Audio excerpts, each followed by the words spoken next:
안녕하세요. DJ 사나입니다. 오늘의 사연 시작해 보겠습니다. 안녕하세요. 저는 40대 초반의 안정은이라고 해요. 저는 세상 순리에 크게 거스르는 것 없이 남들 사는 것처럼 할도리하면서 평범하게 살았다고 생각했어요. 그런데 그저 그런 줄로만 알았던 것이 저도 모르는 사이 저를 호구로 만든 것인지 잘난 동서들에게는 제가 그리 만만해 보였었나 봅니다. 그렇지만 잘났다고 하는 기준이 뭔지 전 아직도 잘 모르겠네요. 스스로 잘났다고 생각하는 그 사람들보다 제가 훨씬 더 잘 살았다고 생각하거든요. 그리고 그걸 증명하듯 인정받기도 했었죠. 그 이야기를 좀 해보려고요. 앞서 저는 그저 평범하게 살아왔다고 말씀드렸었는데요. 사실 저의 어린 시절은 그리 평범하지 않았어요. 보통 평범한 어린 시절을 보냈다고 하면 넘치지도 모자라지도 않은 평범한 가정에서 태어나 부모님과 함께 순탄하게 살았던 걸 말하지 않을까요? 그런데 제게는 그런 삶이 그저 부럽기만 한 꿈이었거든요. 저는 엄마가 안 계세요. 제가 7살 때 병으로 돌아가셨죠. 어렴풋하게나마 남아있는 엄마에 대한 기억은 모두 침대에 누워있는 환자로서의 엄마 모습뿐이에요. 엄마가 언제부터 그렇게 누워만 계셨는지는 잘 기억나지 않아요. 그저 제가 기억하는 모습은 늘 그렇게 병상에 누워있는 모습이었고 그 곁엔 아빠가 계셨습니다. 아빠는 엄마 침대에 햇살이 잘 들어오도록 커튼을 치고 창문을 열어 엄마가 바깥 공기를 자주 쐴 수 있도록 하셨는데 한껏 여위고 창백한 엄마의 얼굴 위로 스미던 햇살이 제 기억에 아주 또렷하게 남아있어요. 아빠는 아픈 엄마를 참으로 세심하게 잘 챙기셨죠. 저희 가족은 지방의 조용한 소도시에 살았는데 아빠는 집에서 가까운 곳에서 작은 시계 수리점을 운영하셨거든요. 늘 바쁘게 시계 수리점과 집을 오가며 아픈 엄마와 어린 저, 그리고 고장난 시계들을 돌보는 게 아빠의 일과였던 것 같아요. 정은아, 엄마 아직 자고 있으니 이따 엄마 일어나면 죽 챙겨드리고 너도 차려놓은 거 맛있게 먹어? 할 수 있지? 알아. 엄마한테 죽 갖다 드릴 때도 내가 밥을 먹을 때도 항상 손부터 씻는 것도 다 알아. 그래, 우리 딸 똑똑하니까 아빠가 점심때 금방 또 올게. 그렇게 아빠는 엄마와 제가 먹을 아침을 차려놓고 출근하셨다가 점심때 다시 와서 함께 점심을 먹고 그리고 퇴근해서도 저녁을 챙기고 다음날 아침 준비까지 해놓고 나서야 소파에서 한숨 돌리곤 하셨어요. 엄마는 하루에도 몇 번씩 열이 올랐다 내렸다를 반복했고 그럴 때면 아빠는 재빨리 물수건을 적셔와 엄마의 이마를 세심하게 닦고 작은 컵에 물을 받아서 조심스레 엄마 입을 축이곤 하셨는데 그 손길이 말도 못하게 부드러웠어요. 어릴 때부터 그런 모습을 보고 자랐으니 저도 6살 무렵부터는 아빠가 안 계실 때 그렇게 엄마를 돌봐드렸던 것 같아요. 외할머니는 안 계셨고 엄마를 돌봐줄 다른 가족들도 없었기 때문에 제가 더 어렸을 때는 아빠가 안 계실 때 엄마와 저를 돌봐주는 아주머니가 계셨던 게 기억나거든요. 그래도 제가 6살 정도 됐을 땐 아빠가 일하러 가신 동안 저 혼자 엄마 옆에서 하루 종일 놀았었죠. 그래서 전 유치원 같은 데 다녀보지 못했어요. 그렇지만 그게 그렇게 아쉽거나 서운하지도 않았던 것 같아요. 엄마 옆에서 책도 읽고 그림도 그리고 영화도 보면서 때때로 엄마가 컨디션이 좋을 땐 얘기도 하고 그럴 수 있는 게 좋았거든요. 우리 딸 엄마 때문에 유치원도 못 가고 미안해. 이제 곧 학교에 들어가게 되니까 그럼 친구들도 많이 사귀고 그러렴. 알겠지? 난 유치원 안 가는 게 좋은데? 덕분에 엄마랑 하루 종일 같이 있잖아. 학교 가면 그렇게 못하니까 학교 가기 싫어. 에이, 학교 가보면 그 맘 금방 바뀔 텐데? 학교가 얼마나 재밌는 곳인지 네가 아직 몰라서 그래. 친구들 생기면 엄마랑 노는 건 시시하다고 할 거야. 에이, 엄마야말로 뭘 모르네. 두고 봐. 난 친구 없어도 엄마랑 노는 게 더 좋거든? 그런 얘기를 나누곤 했던 기억이 있는데 엄마는 끝내 제가 초등학생이 되는 걸 보지 못하고 돌아가셨어요. 학교에 다녀와서 그날 있었던 일들을 엄마에게 쫑알거리고 싶었는데 그거 한 번을 못 해봤죠. 엄마가 돌아가신 게 전 너무 슬펐어요. 침대에 누워만 있어도 좋으니 엄마가 제 곁에 더 오래 있어주길 바랐으니까요. 그건 아빠도 마찬가지셨던 것 같아요. 아빠는 정말이지 엄마와 저를 위해 희생하셨던 분이셨잖아요.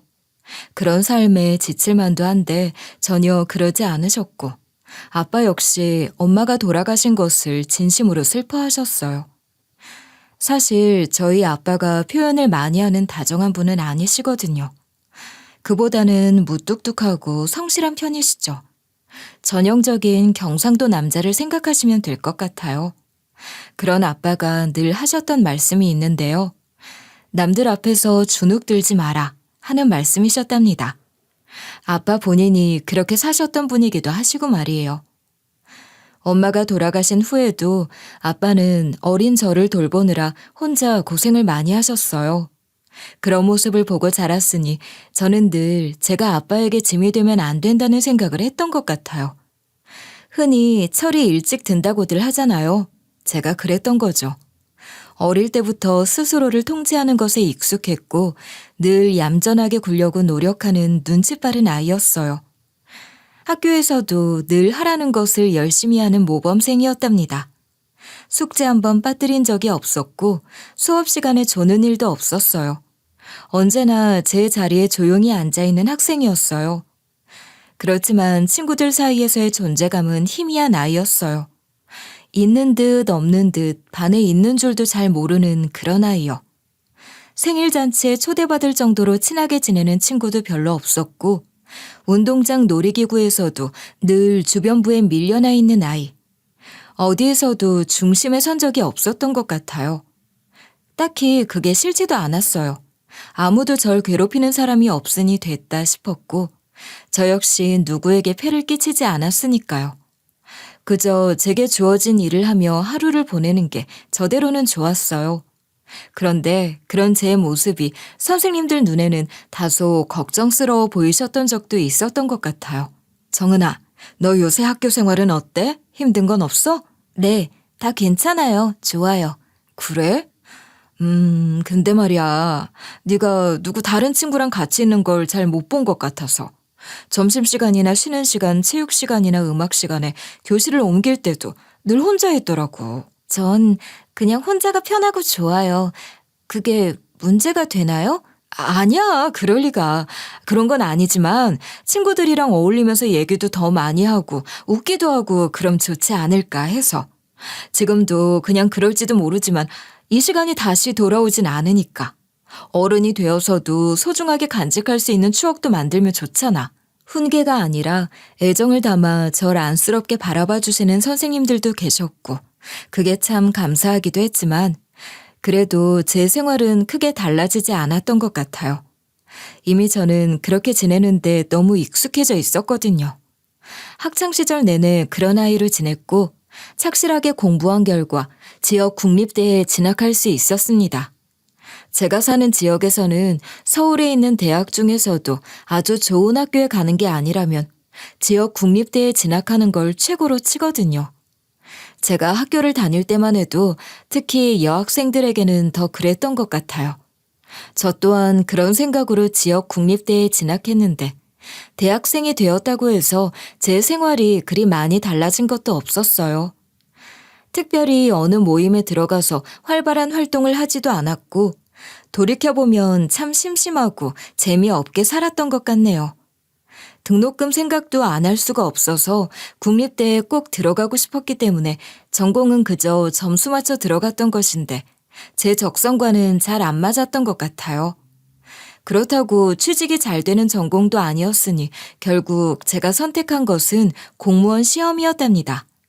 대학 다니는 동안 쭉 도서관에서 공무원 시험 준비만 했던 것 같아요. 공무원 시험은 학교 졸업하고 나서 해도 되는 거잖아. 학교 다니는 동안에는 이때만 할 수 있는 것들을 더 해보지 그러니? 딱히 관심 가는 것도 없고 해보고 싶은 게 별로 없어요. 그냥 시험시험 지금부터 천천히 시험 준비나 해보려고요. 너 졸업하고 바로 취직 안 해도 괜찮아.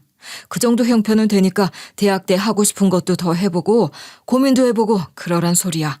참 신기한 게 제가 대학 다니는 내내 공무원 시험 준비만 하는 것 같으니 저희 아빠도 언젠가 학창시절 담임 선생님이 하셨던 것과 비슷한 말씀을 제게 하시더라고요. 아, 내가 그렇게 심심한 삶을 살고 있는 건가? 선생님이나 아빠 눈에 안타깝고 걱정스러워 보일 정도로? 그런 생각이 들긴 했지만 그렇다고 딱히 뭘 바꿔보려는 시도는 하지 않았던 것 같아요. 말 그대로 전 그런 생활이 좋았거든요. 뭔가 하고 싶은 게 많은데 그걸 억지로 참고 있었던 것도 아니고 그렇게 지내는 게 저한테는 좋았던 것뿐이에요. 그렇게 준비한 결과 특별히 학원 같은 데 다니지 않고서도 졸업 후 1년 만에 공무원 시험에 합격할 수 있었답니다. 공무원이 된 후의 일상은 예상했던 것과 크게 다르지 않았어요. 정해진 시간에 출근하고 정해진 업무를 처리하고 정해진 시간에 퇴근하는 삶. 누군가에겐 지루하고 단조로울 수 있는 생활일지 몰라도 제겐 안정감 있는 그 생활이 좋았어요. 특별할 것 하나 없는 조용한 생활에 길들여진 걸까요? 저는 그렇게 예측 가능하고 일정한 리듬을 갖는 익숙한 하루가 편했거든요. 감정에 큰 파동 없이, 충동 없이, 지나치게 들뜨지도 또 가라앉지도 않는 하루를 보냈던 것 같아요. 너무 어린 나이에 사는 게 별거냐 하는 생각으로 살았던 것인지도 모르지만 그런 별다를 것 없는 하루하루가 모여 저의 삶을 이루고 있다고 생각했고 그런 하루하루에 감사하며 살았습니다. 그리고 어느 날 갑자기 그런 저의 일상에 특별한 사건이 생긴 거예요. 특별한 사람이 제 인생에 들어왔거든요. 그 특별한 사람은 제가 일하는 곳의 선배 공무원이었어요. 멀끔한 인상과 큰 체격을 가진 사람이었는데 허우대가 멀쩡하다 못해 출중한 편이었으니 인기도 꽤 많은 것 같더라고요. 솔직히 입사 첫날부터 눈길이 가긴 했어요. 친화력도 좋아 보이긴 했지만 어쩐지 저랑은 접점이 잘 생기지 않았고 그러다 보니 자연스레 저와는 상관없는 사람, 그저 멀리서 바라보는 사람이라고만 생각했던 것 같아요. 정은 씨? 안정은 씨 맞죠? 지난번에 민원 서류 정리해 주신 분, 그렇죠? 그때 정리를 너무 잘해 주셔서 인사를 하고 싶었는데 기회가 없었네요. 네? 아, 네, 맞아요. 제가 할 일을 했던 것뿐인데요. 그래도 이렇게 인사 챙겨주시니 감사합니다. 단둘이 말을 나눠본 적은 한 번도 없었기 때문에 그 선배가 제 이름을 알고 있다는 사실에도 조금 놀랐지 뭐예요.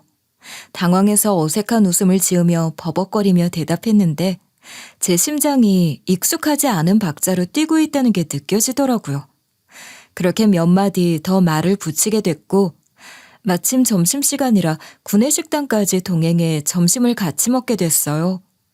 그날 이후 가끔 지나가는 길에 제 자리에 들러 말을 걸기도 하고 종종 커피를 들고 나타나기도 하더라고요. 처음엔 그냥 후배로서 챙기는 것이겠지 하면서 혼자 김칫국 마시지 말자, 정신 바짝 차리자 그랬답니다. 그렇게 인기 많은 선배가 제게 관심을 보이고 가까이 다가오는 것이 어색했고 어쩐지 좀 두렵기도 했던 것 같아요. 그런 관계에 익숙하지 않은 탓도 있었지만 내가 뭐라고 저런 사람이 나한테 다가오나 싶기도 했었죠. 네, 사실 저는 그때까지도 모쏠이었던 거예요. 여러분들께 이미 얘기했지만 저의 그런 심심한 일상에는 남자라든가 연애라든가 그런 것들이 끼어든 적이 없답니다. 그 선배는 모쏠인 저의 미숙함을 귀엽게 봐주는 사람이었고 그렇게 연애가 시작됐어요. 연애 초반엔 다들 이렇게 행복한 건가요? 전 정말 세상을 다 가진 기분이었거든요.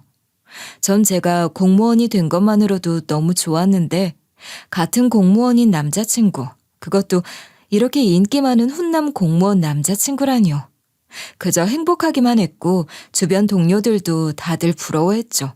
아유, 자기는 정말 전생에 무슨 착한 일을 그렇게 많이 해놓은 거야? 진짜 좋겠다. 에이, 선배님은 눈도 엄청 높으시고 전문직 남자들만 만나시면서 뭘 그러세요. 전문직이 뭐 별건가?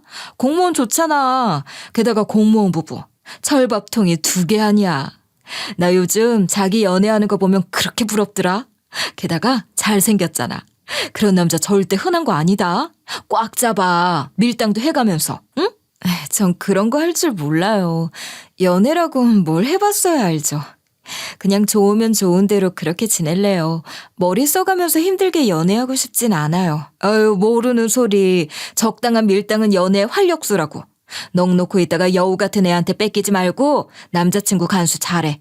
노리는 사람 많은 거 알지? 질투 섞인 선배의 귀여운 경고가 장난만은 아닌 게 사실 저와 연애를 하고 있다는 걸 알면서도 계속해서 제 남자친구 주변을 맴도는 여직원들이 있었거든요. 그렇지만 그런 것에 흔들리지 않는 모습을 보면서 더 믿음을 가질 수 있었고 정말이지 더 바랄 게 없었어요. 그렇게 연애를 한 지 1년이 채 되지 않았던 시점에서 남자친구의 집에 초대를 받게 됐던 거예요. 저기 주말에 우리 집에 같이 갈래? 아마 생신이라 식구들 다 모이는데 엄마가 한번 보고 싶다고 하시더라고. 좀 부담스러울까? 집에? 정말? 아니야. 보고 싶다고 해주시는 거 기분 좋아. 잘 보여야 하는데 내가 잘할 수 있을지 그게 걱정이지 뭐. 동생들의 재수 씨까지 다 모일 거라서 분위기가 그렇게 딱딱하진 않을 거야. 너무 부담 갖지 말고 편하게 밥 한 끼 먹는다고 생각해. 아, 맞다. 자기 동생들은 다 일찍 결혼했다고 했지? 난 그게 더 부담스러운데. 내가 여럿이 어울리는 걸 잘 못하잖아. 걱정 마. 나랑 같이 가는 건데 뭐 어때? 남자친구는 삼형제 중 장남이었는데 남동생 둘 다 일찍 결혼했고 남자친구만 미혼인 상태였으니 연애를 하고 있다는 게 시모와 형제들의 관심을 끈 것 같더라고요. 졸지에 남자친구 가족들 모두와 만나게 된 셈인데 긴장이 될 수밖에요. 동생들 둘 다 의사에 그 아내들도 둘 다 의사고 두 커플 모두 학교 다닐 때부터 연애를 해서 본과 졸업하면서 바로 결혼했대요. 사실 삼형제 중 장남이라는 조건이 조금 부담스럽기도 했는데 형제들 부부가 모두 의사라고 하니 어쩐지 조금 기가 죽고 주눅이 드는 것 같기도 했어요. 그러다 남들 앞에서 주눅 들지 말라는 아빠 말씀을 되새기며 어깨를 쫙 펴보았답니다. 의사가 뭐 그렇게 대단한가? 나 스스로 당당하면 되는 거 아닌가? 그런 생각을 하면서 말이에요. 결혼 얘기가 구체적으로 오간 것도 아닌데 남자친구의 어머니와 형제, 그 아내들까지 대면하게 된 첫 느낌을 한마디로 말하자면요. 남자친구가 참 외로웠겠구나 였습니다. 남자친구 어머니는 대놓고 의사 아들들과 며느리들에게만 관심이 집중되어 있더라고요. 잘난 아들, 잘난 며느리들 하시면서 추켜 세우기 바빴고 장남임에도 불구하고 남자친구는 어째 대화에 제대로 섞이지 못하고 그림자처럼 가려진 사람 같았죠. 저에 대한 관심도 초반에 살짝 몇 가지 질문을 하더니 금세 흥미가 떨어진 건지 남자친구와 저는 그날 그 자리에서 오갔던 대화에서 배제된 것 같은 기분이 들었어요. 남자친구의 어머니 생신이라 인사도 드릴 겸 축하드리러 간 자리이긴 했지만 첫 인사를 드리는 자리였던 만큼 저한테 관심이 너무 집중되면 어쩌나 하는 걱정까지 했었던 게 무색했죠. 주목받는 것에 익숙하지 않아서 부담스럽기도 하고 걱정도 많이 했지만 좋은 인상을 남겨야겠다고 생각하고 있었는데 전혀 그런 상황이 아니었던 거예요. 주목받는 걸 즐기기는커녕 두려워했던 저조차 서운하게 느껴질 정도로 관심을 안 가져주시더라고요. 그날 이후 남자친구에 대한 마음이 더 깊어졌던 것 같아요. 뭐랄까, 유대감 같은 게 더 생긴 거죠. 저보다 훨씬 잘난 사람이라고 생각했고 동경하는 마음이 컸던 게 사실인데 가족들과 어울리는 자리를 가지면서 이 사람과 나는 함께라는 생각을 더 갖게 됐습니다. 그렇게 깊어진 마음으로 연애를 조금 더 하다가 결혼까지 하게 됐어요. 우리 딸, 결혼해서도 잘 살 거야. 박서방도 심지가 굳은 사람이니 둘이 지금처럼 의지하며 잘 살아. 아빠가 늘 하는 말 알지? 어디서도 주눅 들지 말고 당당하게. 그럼 되는 거야. 아빠, 잘 살게요. 사실 공무원 부부 정도면 난 정말 대단하다고 생각했는데 시댁에 온통 의사들만 있으니 공무원 같은 건 명함도 못 내밀 것 같은 기분이 들기도 했거든요. 그래도 아빠 덕분에 다시 용기가 나. 그럴 게 뭐가 있어? 게다가 네가 명색이 맏며느리 아니냐.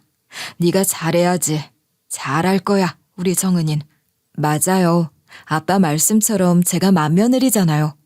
움츠려들수록 더 당당하게 제 역할을 잘해야겠다고 다짐 아닌 다짐을 하기도 했답니다. 큰 시동생은 정형외과 전문의, 큰 동서는 내과 전문의, 막내 시동생과 동서는 피부과 개원의로 함께 병원을 운영 중이었어요. 이렇게 또 얘기를 하다 보니 대단한 것 같긴 하네요. 이러기도 쉽진 않잖아요. 시모의 자부심도 이해 안 되는 것도 아니죠. 그러니 받아들일 건 받아들이고 저는 제 위치에서 제가 할 일을 하려고 했어요. 결혼 후 처음 맞는 명절을 앞두고 맏며느리 역할 제대로 하려고 얼마나 벼렸다고요. 진짜 거의 한 달 전부터 너튜브 같은 것들 찾아보며 명절 음식 정갈하게 잘 만드는 노하우도 익히고 좋은 재료 고르는 팁도 알아두고 그랬거든요. 제가 엄마가 일찍 돌아가셨고 또 할머니들도 안 계셔서 제사나 차례, 명절 음식 같은 걸 만드는 걸 옆에서 지켜본 적이 없어요. 혹시라도 그런 걸로 시모에게 책 잡히지 않을까 걱정이 돼서 저 나름대로 그렇게 준비를 한 것이기도 했어요. 명절 연휴 임박해서는 시모께 여쭤보고 장도 미리 봐놓고요. 음식 장만해야 하는 당일 정말 새벽같이 일어나서 시댁으로 가 하루 종일 불옆에서 땀 뻘뻘 흘리며 일을 했답니다. 예상은 했었지만 동서들은 연휴에도 바쁘다며 늦지막이 올 거라고 하더군요. 애초에 별 기대를 안 했으니 딱히 약이 오른다거나 괘씸하다거나 그런 것도 없었고 오히려 맏며느리로서 제 역할을 잘 해내는 것에 더 큰 보람을 느꼈던 것 같아요. 시모께도 인정을 받을 수 있다면 더 좋겠다는 바람도 물론 있었죠. 예, 음식은 어느 정도 되어가니? 그래, 그래도 얼추 구색은 갖췄구나. 명절 음식 장만하는 것도 못 배우고 자랐다기에 걱정했는데 다행이야. 네, 어머니. 그래서 제가 미리 공부를 많이 했거든요. 또 어머님이 많이 가르쳐 주셨잖아요. 감사합니다. 집안마다 지키는 게 있으니 오늘 내가 알려준 것들 잘 기억해서 다음에도 그렇게 하도록 해. 이제 애들 올 시간 되어가지 않니? 애들 들어오면 바로 뭐라도 좀 먹일 수 있게 준비 좀 해라. 네, 어머니. 그럴게요. 틈틈이 메모도 잘 해뒀답니다. 저 스스로 내심 뿌듯했던 것에 비해서 시모의 칭찬이나 인정이 폭발적이진 않았지만 그래도 긍정적으로 봐주신 거잖아요. 그 정도면 됐다 싶었어요. 그런데 시동생과 동서들이 들어오니 시모는 아주 반색을 하시면서 현관에서부터 맞아주시는 거예요. 아이고 수고했다. 연휴에도 환자들 보느라 얼마나 고생했어 그래. 얼른 들어와 밥부터 먹자. 네 어머니. 그렇잖아도 정말 너무 피곤한 거 있죠. 하루 종일 어찌나 바빴는지. 그나저나 냄새가 정말 좋네요. 어머나 음식을 뭘 이렇게 많이 하셨어요. 세상에. 음식 장만하는 사람이 한 사람 더 늘었으니 욕심을 좀 내봤지. 너희들 갈 때도 좀 넉넉하게 싸주고 그러려고 말이다. 어머, 좋아라. 어머니, 정말 감사해요. 큰형님이 음식은 잘하시나 봐요. 친정 어머니가 안 계시다고 하시더니 어려서부터 집안일을 많이 해보셨나? 그렇구나. 그렇네. 난 친정엄마가 안 계시니까 집안일이 서툴 거라 생각했는데 그래서 오히려 더 잘하는 걸 수도 있구나. 제가 하루 종일 고생해서 차려놓은 음식을 보고 한다는 소리가 이런 소리나 하는 걸 듣고 기분 나쁜 거 제가 이상한 거 아니죠? 저만 기분 나쁘게 들리는 게 아니지 않냐고요. 우선 막내 동서가 말한 큰형님의 음식은 잘하시나 봐요. 그 말에서부터 기분이 팍 상했지 뭐예요. 음식은 잘하시나 봐요? 무슨 조사를 이따위로 쓰는 거죠? 음식은 잘하냐니. 그럼 다른 건 다 못한다는 건가요? 정말 짜증나지 않나요? 그리고 둘째 동서랑 둘이서 주거니 받거니 하며 저희 친정엄마가 안 계신 것을 두고 이러쿵저러쿵 하는 것도 기분이 정말 나빴어요. 전부터도 은연중에 두 동서가 텃세 같은 걸 부린다는 느낌을 많이 받았는데 그 명절에 저를 대하는 걸 보고 확실히 알았죠. 절 무시한다는 걸 말입니다. 제가 맏며느리이니 둘 다 손아래 동서임에도 불구하고 절 그렇게 무시하는 걸 단순히 먼저 시집왔기 때문만은 아니었을 거예요. 지들은 잘난 의사다 이거 아니겠어요? 게다가 시모 또한 그런 동서들을 한없이 자랑스러워하느라 제가 한 노력을 크게 봐주지 않으셨어요. 뭐가 됐든 이만큼이라도 음식을 해낼 수 있으니 다행이고 또 무엇보다 손이 빨라서 마음에 들지 뭐냐. 예, 얼른 상 차리지 않고 뭐하니. 고생한 이 동서들 배고프겠어. 네, 어머니, 지금 차릴게요.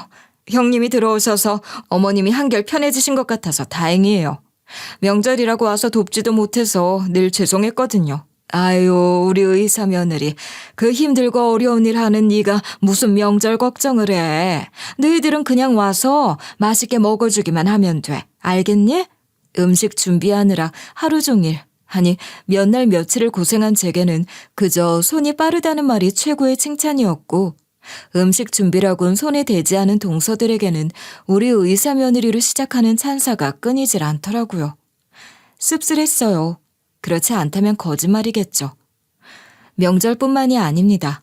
한 번씩 있는 가족 모임 식사 자리에서도 늘 무슨 학회며 연구 프로젝트 이야기 같은 어려운 이야기를 했는데 그냥 듣고 있기 그래서 고개라도 한번 끄덕이면 동서들이 득달같이 뭐라고 하는 줄 아세요? 어머, 형님, 무슨 얘기인지 알아들으셨어요? 아니, 그저 그런 얘기는 뉴스에서도 들은 것 같아서. 이것 보세요. 이런 게 정말 큰 문제라고요. 현장이나 전혀 다른 얘기를 하는 게 기사인데 일반인들은 그런 걸 보고 뭘 안다고 생각하잖아요. 왜 아니야? 큰형님이 뭘 아는 듯이 끄덕이셔서 나도 놀랐지 뭐야. 이러니 잘 알지도 못하면서 다들 병원 와서 주워들은 얘기만 하니까 의사들은 난감한 거지. 그런 식으로 매도해버리니 그 뒤로는 시동생이나 동서들이 자기들끼리만 아는 얘기를 할 때는 아예 귀를 닫아버리게 됐던 것 같아요. 그런 무시와 배제가 일상이었는데 그건 제게만 해당되는 건 아니었고 남편도 마찬가지였어요. 그래서 동서들 때문에 제가 서운해하면 남편이 더 민망하고 속상할 것 같아서 남편 보는 앞에서는 겉으로 아무렇지 않은 척을 했지만 동서들이 너무나 얄미웠습니다. 그래도 남편과는 더할 나위 없이 잘 지냈어요. 결혼 후에도 연애할 때와 다름없이 좋은 사람이었거든요. 큰딸, 둘째 아들을 차례로 낳고 행복했어요. 임신했을 때 얘기도 잠깐 할까요?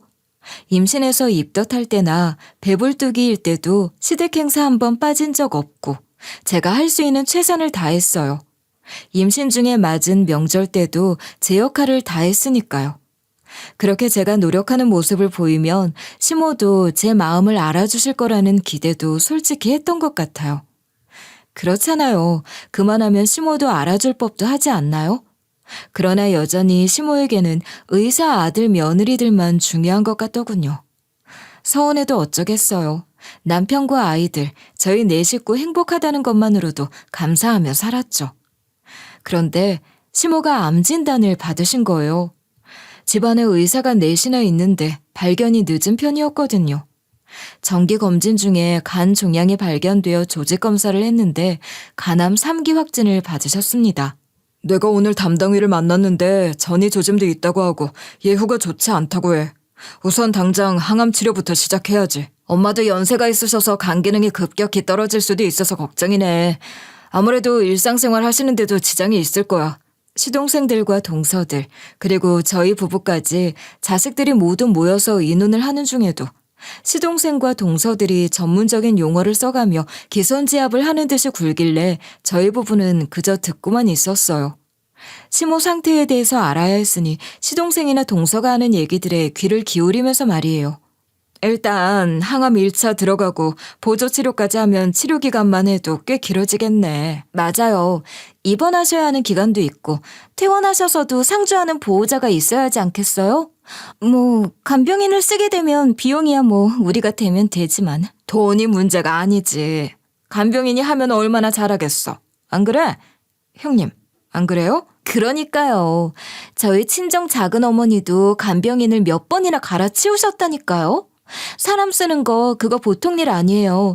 게다가 집에 들이는 일이잖아요. 그러면서 동서들은 물론이고 시동생들까지 저만 쳐다보는데 분위기가 어째 이상하게 몰리는 것 같은 거예요. 그렇게 저만 쳐다보고 있다는 게 뭐겠어요. 결국 저더러 시모 간병을 하라는 분위기인 거잖아요. 사실 제가 공무원 생활을 그만두고 전업주부가 된 지 몇 년 됐거든요. 애 둘 낳고도 복직해서 열심히 다니고 있었는데 둘째가 몸이 약해서 제 손길이 많이 필요했지 뭐예요. 처음엔 휴직을 했었지만 결국 일을 그만둬야 했어요. 제 일에 만족하고 있었기에 무척 아쉬웠지만 아무리 일이 좋아도 자식보다 일이 우선일 수는 없었죠. 하여간 제가 전업주부인 상황이었으니 제발 저린 게 아니냐고 하실지 모르겠지만 그게 아니라 정말 대놓고 저한테 심호 간병을 맡으라고 몰아가는 거였다고요. 형님, 어떻게 생각하세요? 아시다시피 동서나 저는 일이 바쁜 사람들이잖아요. 그래도 형님은 전업주부시니 형님이 어머님 간병을 맡는 게 맞는 거 아니겠어요? 그건 그렇죠. 형님이 맡아주시는 게 여러모로 좋긴 하죠. 저희가 다른 치료 비용 부담을 할 테니 형님은 간병을 맡아주시면 될 것 같은데. 안 그래요? 하긴 아들이 셋이나 있고 며느리도 셋이나 되는데 간병인 쓰는 것도 좀 그렇긴 해. 비용이 문제가 아니라 남들 보기 그렇잖아. 맞아요. 큰형수님이 맡으면 딱일 것 같은데. 큰형 생각은 어때? 그러니까 한마디로 요약하자면 지들은 돈이 있다. 너는 시간이 있지 않냐. 딱 이 논리가 아니고 뭐겠어요. 의사인 지들은 크고 중요한 일 하는 바쁘신 몸이라 안 되고 남아도는 게 시간인 전업주부니 심호 간병을 하라는 건데 정말 듣고 있기 불편한 거예요. 내가 일 그만두게 된 건 우리 둘째한테 손이 많이 가서 그랬던 거 알잖아. 전업주부라고 해도 내가 놀고 먹는 것도 아니고 어머님 간병을 전담할 수 있을지. 형님, 그건 아니죠. 그렇게 말씀하시다니 좀 그러네요. 우리도 다 애 키우면서 이래요. 한창 손 많이 가는 나이 지난 지가 언젠데. 그건 너무 궁색한 변명 아니에요? 형님, 지금 어머님 간병하기 싫어서 그러시는 거예요? 형님이 이렇게 나오실 줄은 정말 몰랐네요. 먼저 나서서 맡겠다고 하셔야 되는 거 아니에요? 솔직히 당황스러워요. 형수, 서운합니다. 형, 이래도 되는 거야? 이럴 수 있는 거냐고. 아니, 이런 상황에서 형이랑 형수가 엄마 모신다고 하는 게 당연한 거 아니냐고. 아, 정말 어이없네. 형수가 이렇게 나오면 뭐 어쩌자는 거야. 노골적으로 어이없다 소리를 한 게 막내 시동생입니다. 그것만 봐도 대충 어떤 분위기였는지 짐작이 되시죠? 제가 뭐라고 반박해도 안 먹히는 거예요. 오히려 제가 반박하는 걸 어이없어 하는 거죠. 남편도 시동생들과 동서들의 태도가 불편한 듯 보였지만 그들이 주장하는 것에는 딱히 이의를 제기하지 않더라고요. 맏형으로서의 책임감 같은 것도 있었을 테고 시모를 저희가 모셔야 한다는 것에는 동의를 하는 듯 했어요. 그러니 어쩝니까? 제가 시모를 맡게 된 거죠. 항암 치료 초기에는 일주일에 2번 통원했는데 2개월 차에 접어드니 예상했던 대로 간 기능 저하가 심해지셨어요. 복수까지 차올라서 밤마다 숨 쉬는 것도 힘들어 하셨으니 야간 돌봄이 필요해서 제가 시모 옆에 이불 깔아놓고 자기도 했습니다. 사실 제가 체력이 그리 좋은 사람이 아니거든요.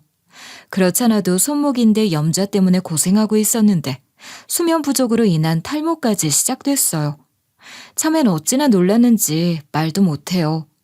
그래도 제 몸 아끼지 않고 시모 보살피는 거 소홀히 한 적 한 번 없고 시모에게 싫은 내색을 한 적이 없어요. 아무리 그래도 제일 힘든 분은 시모라는 생각을 했으니까요. 아닌 게 아니라 시모도 체력이 극도로 떨어지신 상태라 제가 꾀를 부릴 수도 없었어요. 게다가 몸 약한 저희 막내 아들에게도 제 손길이 더 필요하게 된 거예요. 그전까진 제가 시댁에 들어가서 시모를 보살폈거든요. 아무래도 시모가 지내시던 곳에서 지내시는 게 편하실 것 같아서 그리한 것인데 애들 학교 때문에 저만 시댁으로 들어가 있었어요. 더 이상 그렇게 지내는 것이 무리라고 판단되어 결국 시모를 저희 집으로 모셔가기로 했습니다. 그렇게 결정을 했는데 마침 시모 생신이 코앞이라 시모 짐을 저희 집으로 옮기는 그날 저희 집에서 형제들이 다시 다 모이기로 했어요. 동서들은 또 돈 잔뜩 들인 비싼 선물을 들고 나타나 시모 앞에 생색내기 바쁘더군요. 저한테 시모 간병 맡겨놓고 나서는 시모를 뵈러 오지도 않더니 그렇게 또 돈으로 퉁을 치려는 것 같아서 제 눈에는 그게 너무 별로였지만 뭐 시모는 좋아하시겠거니 생각했죠. 게다가 전 시모 짐 챙기고 어쩌고 하느라 선물은 생각도 못했거든요. 동서들이랑 비교당하며 시모한테 또 한 소리 듣겠구나 싶었는데 웬걸요? 생각지도 못한 일이 벌어진 거예요. 시모가 난데없이 제 앞에 봉투 하나를 내어놓으셨는데 얼핏 봐도 꽤 오래되어 보이는 낡은 봉투였어요. 저뿐만 아니라 다들 어리둥절했죠. 이거 내가 사는 집 집문서다. 내 시아버님 때부터 사셨던 집이고 그 집에서 내가 아들 셋 다 낳아 키웠어. 다들 알지? 당연히 알죠. 우리가 다 거기서 자랐고 아버지 장례도 그 집에서 치렀는데. 근데 엄마 갑자기 집문서는 왜 꺼내놓으시는 거예요? 엄마, 설마 지금 유산 정리하시려고요? 요즘 생전 증여가 대세라곤 하지만 아직은 치료에 집중하셔야지. 이런 건 차차 해도 돼요. 시동생들이 말은 그렇게 했지만 제 눈에도 그 둘 눈빛이 반짝이는 게 보였다고요. 시부의 선대 어르신들부터 사셨던 집이라는 시댁은 꽤 넓은 부지에 건평도 상당한 단독주택이거든요. 모르긴 몰라도 시세가 꽤 나갈 겁니다. 콧대 높은 동서들이 시모한테 그런 비싼 선물을 사다 안기며 아부하고 잘 보이려고 하는 것도 어쩌면 다 그 집 때문일지도 모른다는 생각이 들 정도로 말이에요. 그런데 그런 그 집문서를 제 앞에 내어놓으신 거예요. 그래, 내가 아파 보니 눈에 보이고 알게 된 게 있지. 나는 이 집 내 맏며느리인 너한테 줄 거야. 중요한 건 돈이 아니야. 곁에 있어주는 게 결국은 제일 큰 거라는 걸 내가 이제 알았지 뭐냐. 너 없었으면 난 치료를 제대로 받지도 못했을 거야. 고맙다. 어머니, 갑자기 이게 무슨... 아니, 제가 어떻게... 내가 죽고 나서 유산으로 남겨주면 형제간의 싸움이 될지도 모르니 지금 이렇게 내가 살아있을 때 정리하려는 거야. 이 집문서는 큰애 네 거다. 저도 전혀 짐작도 못했던 상황이라 너무 놀랐는데 동서들이나 시동생들은 어땠겠어요. 바로 다들 난리가 난 거죠. 당장 들고 일어난 건 둘째 시동생이었습니다. 둘째 시동생은 시모가 내어놓은 집문서를 낚아채듯 가져가서 정말 집문서가 맞는지 확인이라도 하려는 듯이 한참을 들여다보더니 씩씩거리면서 시모에게 화를 내며 그러더군요. 아니, 진짜 이걸 형수한테 주겠다는 거예요? 엄마, 이게 말이 되냐고. 형한테 준다고 해도 가당찮을 판인데 이걸 왜 형수한테 준다는 겁니까? 예? 그러니까 말이야. 엄마, 이건 말도 안 돼. 길 가는 사람 붙잡고 물어봐요. 이게 될 일인지. 엄마 재산 중에 그 집이 제일 큰 건데. 아니, 재산이라고 할 만한 게 결국은 이 집 하나인데 그걸 형수를 준다고? 엄마가 몸이 힘들고 그래서 마음이 약해지신 모양인데 이럴 게 아니라 좀 더 생각을 해봐요. 이건 정말 아니야. 시동생 둘이 들고 일어나서 한바탕 소리를 지르고 나니 이젠 동서들이 나서는데 그것들은 한술 더 뜨더라고요. 글쎄 뭐라고 하는지 한번 들어보세요. 형님, 설마 형님이 어머님한테 집문서 달라고 하셨어요? 간병 좀 한다고 이 조건으로 거래라고 한 거냐고요. 이게 대체 무슨 일이야? 어머, 정말 어이없네. 형님, 어머님께 대체 무슨 말을 어떻게 했길래 어머니가 이러시는 거예요? 말을 좀 해보세요. 기가 막혀서 정말. 기가 막힌 건 나야. 내가 무슨... 동서들이야말로 대체 무슨 소리를 하는 거야? 아주 그냥 둘이서 숨도 안 쉬고 개거품을 물고 떠들어대는데 그냥 듣고 있을 수가 없어서 저도 한마디 거들고 나섰지 뭐예요. 그러고 있는데 시모가 조용히 몸을 일으키며 그러시더라고요. 큰애 얘가 어디 그런 말을 할 줄이나 아는 애니? 니들은 아직도 얘를 몰라? 얘가 뭐라고 한 게 아니라 내가 주는 거다, 내가. 어머님, 어떻게 이러실 수 있어요? 형님만 며느리예요? 저희들이 어머님한테 어떻게 잘했는지 어머님도 아시잖아요. 맞아요, 어머니. 결국은 맏며느리만 챙기시고 저희 정말 서운해요. 이러실 순 없어요. 내가 아파 보니 알겠더구나. 아플 때 내 곁에 있어주는 진짜 자식은 큰애 하나라는 걸 말이지. 니들은 아무리 바쁘다고 해도 그렇지 돈으로 하는 것 말고 뭘 했니? 얘는 손으로 발로 밤으로 낮으로 나를 살린 애야. 내가 살아서 고맙단 말이라도 할 수 있을 때 하려는 거니 아무 말 마라. 니들이 아무리 뭐라고 해도 소용없어. 시모가 단호하게 딱 그렇게 말씀하시는데 솔직히 저 감동 세게 받았잖아요. 눈물이 날 것 같더라고요. 시집 와서 여태껏 저 나름대로는 한다고 했지만 한 번도 제대로 알아주지 않으셨던 시모가 야속할 때도 많았지만 그간의 서름이 한 방에 날아가는 것 같았죠. 그렇게 싸고 돌던 잘난 의사 며느리들에게 일침을 날리는 그 모습이 어찌나 멋지던지 말이에요. 그런 시모의 모습에 저는 감동을 받았고 시동생이나 동서들은 충격을 받은 것 같았어요. 그럴 만도 한 거죠. 그동안 시모 사랑 독차지하고 있다 생각했을 텐데, 아니 사실이 그렇기도 했는데 시모가 갑자기 이렇게 나오시니 뒤통수 세게 얻어맞은 기분이었을 겁니다. 더 이상 시모에게 말이 먹혀들지 않는다는 생각이 들었던지 동서들은 시모에게는 아예 등을 돌리고 득달같이 저를 공략하기 시작하더라고요. 아니 형님, 그래서 설마 어머님 말씀대로 하겠다는 건 아니죠? 설마 형님 혼자 그 큰 집을 갖는다고요? 그건 아니죠? 설마요. 큰형님도 양심이란 게 있으실 텐데 그렇게는 안 하시겠죠. 그렇지, 형님? 그렇지. 동서 말 한 번 잘했다. 이건 양심 문제죠, 형님. 대체 무슨 소리들을 하는 거야? 양심? 내 양심까지 들먹일 게 대체 뭐라는 거야? 그렇잖아요. 그럼 그동안 우리가 낸 병원비는 대체 뭐가 되냐고요? 우리는 뭐 돈만 되는 바보들이에요? 왜 그 덕을 형님 혼자 누리냐는 거죠? 그럼 그렇지. 그것들이 하는 소리라는 게 뻔한 겁니다. 결국 돈 얘기인 거예요. 제게 시모 간병을 맡으라고 하던 처음부터 바쁘고 돈 많은 지들은 돈을 댈 테니 저더러 몸으로 때우라는 식으로 몰아세웠던 것들이잖아요. 그 잘난 돈으로 지들은 지들대로 정당하게 자식 노릇했다는 논리를 치는 건데 정말 어이가 없었어요. 그래요. 맞습니다. 돈이라도 내어놓는 게 어디냐고 하실 수도 있어요. 아무리 돈이 많아도 부모 일에 돈 한 푼 쓰기 아까워하는 것들도 물론 있으니까요. 그렇지만 그런 짐승만도 못한 것들이랑 비교할 건 아니고 생각해 보세요. 병원비 낸다는 그거 하나로 시모를 제게 맡겨놓고 한번 찾아오지도 않고 안부 전화라도 자주 했냐 하면 그것도 아니거든요. 아닌 게 아니라 시모가 치료를 시작하신 초반만 하더라도 시동생들이나 동서들을 많이 기다리셨어요. 현관벨이나 전화벨이 울릴 때마다 어찌나 돌아보시는지 나중에는 좀 민망할 정도였죠.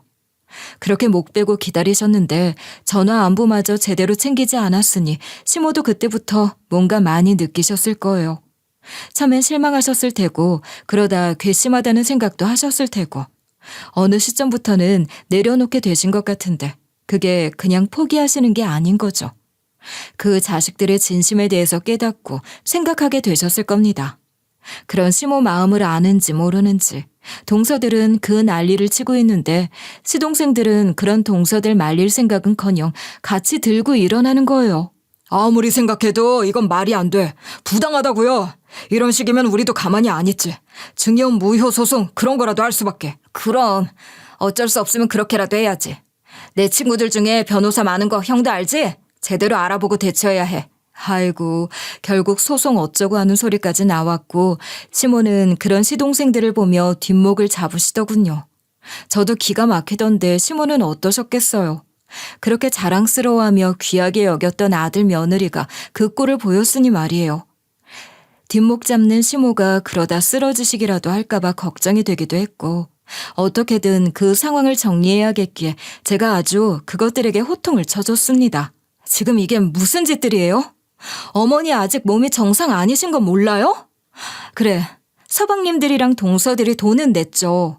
그랬을지 몰라도 나는 어머니 피를 본 사람이야. 니들이 뭘 알아? 어머니 자다가 숨 넘어가실 뻔한 거 몇 번인지 아냐고. 어머머, 형님 이제 아주 막 나가겠다는 거예요? 집문서 받아들더니 아주 큰 소리가 절로 나오시나 봐. 각자 할 수 있는 방식으로 하는 거지. 형이랑 형수는 병원비 한 푼 안 보탰으니 모시기라도 하는 게 당연한 거 아니냐고. 병원비만 되면 다예요? 어머니 그 고생하시는 동안 한번 들여다본 적 있어요? 안부 전화 몇 번이나 했냐고. 정신 흐려지시고 마음 약해지시니 잘난 아들 며느리 욕을 다 하십디다. 그렇게 귀하게 여기던 자식들 욕을 하시더라고. 그래도 난 어머니께 좋게 말씀드렸어. 니들이 예뻐서가 아니야. 어머니 마음 조금이라도 덜 상하시라고 그런 거라고. 알아? 제가 그렇게 눈 부릅뜨고 나서니 시모도 좀 진정이 되셨는지 의사 아들 며느리 보란 듯이 제 손을 덥석 잡으시며 그러시는 거예요. 그래, 그렇게 내 맘까지 살피면서 묵묵히 옆에 있어준 게 큰애란 말이다. 소송? 어디 하고 싶으면 해봐라. 나 아직 정신 또렷하고 죽을 날 멀었어. 변호사니 법무사니 다 불러서 이미 등기 옮기는 절차도 진행 중이니 해볼타면 해보자고. 세상에나, 벌써 그런 절차까지 준비하고 계셨다니. 시모가 정말 제대로 결심을 하신 것 같더라고요. 하루 이틀 생각하신 게 아닌 거죠. 시모의 의지가 확고하다는 걸 재차 확인한 시동생과 동서들은 부들부들거리며 입술 질끈 깨물더니 믿을 수 없다, 말도 안 된다, 어쩌고 하는 말만 반복했어요. 한참을 그러더니 이건 정말 아니다 하면서 지들끼리 우르르 몰려나가더군요. 아마도 그렇게 나가서 작전 회의라도 하려는 거겠죠. 끝까지 시모 몸 상태 한번 물어보지 않고 구두 소리만 요란하게 내면서 나가버리는 그것들의 뒷모습을 시모는 씁쓸하게 바라보기만 하셨습니다. 한바탕 소란 뒤에 찾아온 정적 속에서 저는 조용히 시모 잠자리를 봐드렸어요. 늘 그렇듯이 이불까지 덮어드리고 시모 옆에 의자 끌어다 앉았죠. 잠드는 시간을 유난히 힘들어 하셨으니 그렇게 옆에 계셔드렸거든요. 시모는 그런 제 손을 조용히 잡으시더군요. 시동생과 동서들 보란 듯이 화를 내며 잡으실 때는 분함 때문인지 손이 덜덜 떨리시는 것 같았는데 침대에 누워 가만히 제 손을 잡아주셨을 때는 어찌나 따뜻하던지요. 고된 병수발이라는 현실 앞에서 지치고 힘들 때도 많았지만 제 할도리 다하고 시모도 부모라는 생각을 했었어요. 어릴 때 보았던 엄마의 투병 모습을 떠올리기도 하면서 제 마음을 다잡고 잘하려고 했었거든요. 그 진심을 시모도 알아주신 것 같아서 울컥했습니다. 시모도 별 말씀을 하시진 않으셨지만 그 손에서 느껴지는 온기만으로도 충분했어요. 어쩌면 시모도 목구멍을 타고 올라오는 울음을 참으셨던 건지도 모르겠습니다. 믿었던 자식들의 민낯이 계속 떠오르셨을 테니까요. 그것들이 뭘 얼마나 궁리했는지 모르겠지만 법적으로도 아무런 방법이 없었을 거예요. 생전 증여이고 게다가 등기까지 완료된 상황이 되었으니 더 그런 거죠. 그러니 시동생과 동서들이 작전을 바꾼 것 같더라고요. 소송이고 뭐고 해봐야 소용없다 싶으니 다시 시모에게 환심을 사려고 하는 겁니다. 정말 어이가 없었어요. 갑자기 또 우르르 몰려와서는 시모 옆에 찰싹 붙어 앉아서 그러는데 웃음이 다 나려고 하는 거예요. 이런 코미디가 어디 있냐고요. 그렇지 않나요? 어머니, 저희가 상의를 좀 해봤는데요. 아무래도 형님 댁은 좁기도 좁고 어머님이 계시기에 불편하실 것 같아서요. 저희 집으로 모셔갈까 봐요. 어떠세요? 어머님도 좋으시죠? 아, 그래요, 어머니. 둘째 형님 댁에서 좀 계시다가 그 다음엔 또 저희 집에도 계시고 그렇게 하세요. 여기보다 훨씬 편하게 계실 수 있잖아요. 아니면 우리가 엄마 집으로 들어가서 모셔도 돼. 그 집이 크기도 하고 엄마도 지내던 곳에서 지내시는 게 더 좋으시잖아요. 아주 웃기지도 않은 소리를 어찌나 진지하게들 하던지요. 저 정말 웃음이 튀어나오려고 해서 참느라고 혼났다니까요. 아니, 시모를 저희 집으로 모셔오던 날 지들이 어쩌고 나갔는데 며칠 만에 다시 와서는 이런 소리를 하는 거잖아요. 그런 소리를 하면서 지들 스스로는 아무렇지 않은 걸까요? 낯짝도 두껍다는 생각밖에 안 들었어요. 그런다고 시모가 오냐 좋다 하면서 기다렸다는 듯이 그것들 따라 나설 리도 없는데 말입니다. 그런데 시모는 제게도 하신 적 없는 말씀을 하셔서 저도 깜짝 놀랐어요. 다 필요 없다. 이제 와서 그런다고 내가 그 소리를 고지고대로 들을 것 같으냐? 치료 어느 정도 받고 나면 나는 요양원에 들어가서 편안하게 지낼란다.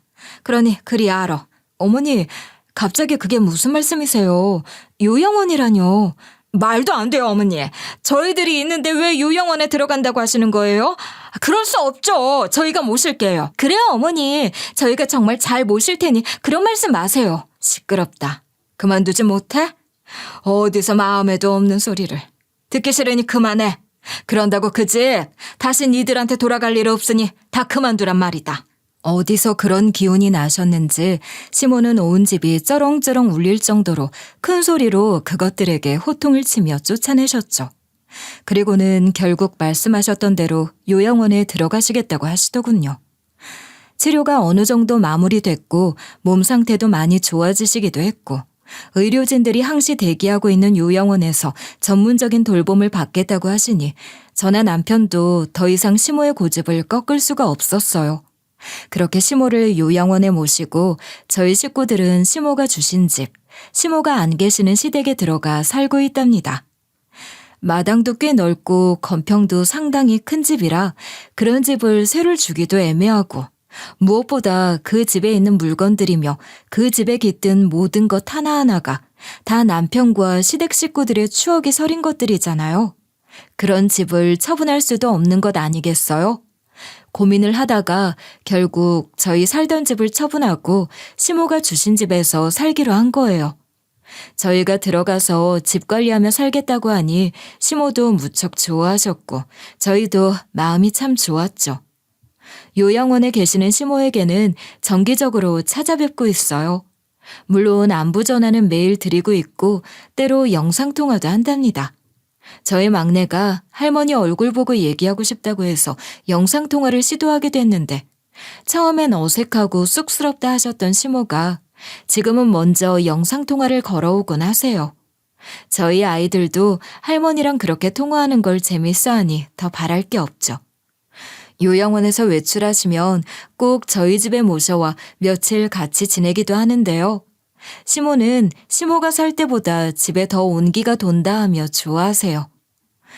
맏며느리라는 이름이 짐이 아니라 자부심이 됐다는 걸 부쩍 많이 느끼고 있답니다. 돈보다 중요한 건 진심이죠. 그 단순하고 명백한 진리를 알면서도 실천하기가 어려운 것인지 시동생이나 동서들을 보면 안타깝기만 하네요. 저는 그렇게 살지 않아야지 싶고 제 자식들도 그렇게 키우지 않겠다고 다짐하게 되는 것 같아요. 아이들에게도 이보다 더 큰 교육이 있을까요? 저나 남편이 사는 모습을 보여주는 것이 가장 큰 교육이라고 생각하는데 이런 모습을 보여줄 수 있다는 게 너무나도 뿌듯합니다. 요즘 그 어느 때보다도 충만하게 꽉 찬 일상을 보내고 있다는 걸 문득 깨달았는데 이런 제 이야기를 제 아이들뿐만이 아니라 더 많은 분들과 나누고 싶다는 생각이 들었어요. 그래서 이렇게 긴 이야기를 시작하게 됐던 건데 벌써 제 이야기를 끝맺을 때가 됐네요. 긴 이야기를 끝까지 들어주신 분들 덕분에 마지막 인사까지 할 수 있게 된 것 같아요. 정말 감사드려요. 여러분들도 모두 진심을 나누며 하루하루를 소중하게 보내시길 바랄게요. 감사합니다.